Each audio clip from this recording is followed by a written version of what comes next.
Magandang araw! Another video sa paggawa ko ng snacks or timo sa aking alagang baka.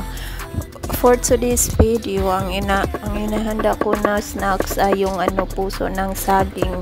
May nakuha kong 3 puso ng saging at ngayon china-chop-chop ko na ng maliliit. Pagkatapos ko itong i-chop-chop, ilagay ko to sa basin or planggana.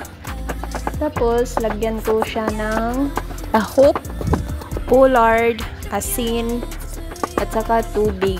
Isok ko lang to ng konti at maya-maya, pwede ko na kunin yung baka at ibigay sa kanya yung timo or snacks para makakain. Ayan lang yung inihanda ko sa kanya. So, bukas na naman, hindi ko pa alam kung ano naman yung gagawin kong pang snacks. Or diretso na lang siya sa panghapunan.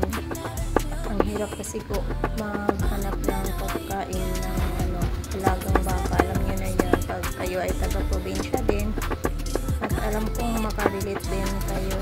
Maliban lang kung marami kayong mga tanim na damo or mga kabahero or marabiles, yung napper or wrapper, ano ba tawag dyan sa inyo. Ayun, sulit na hindi na kayo mahirapan na maghanap ng damo o mga pagkain ng alaga nyong hayop.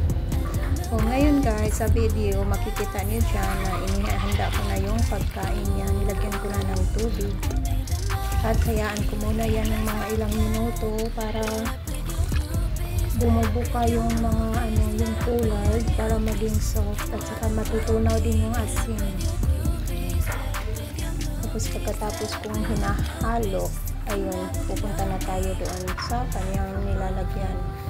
Ayan siya, waiting na para makakain na din. Ang maganda lang sa alaga naming baka, wala siyang arte o walang pili sa pagkain.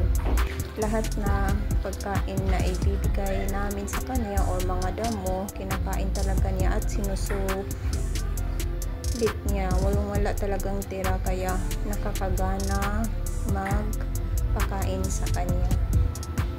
Ayan lang guys, at saka yung view sa paligid namin. Thank you for watching.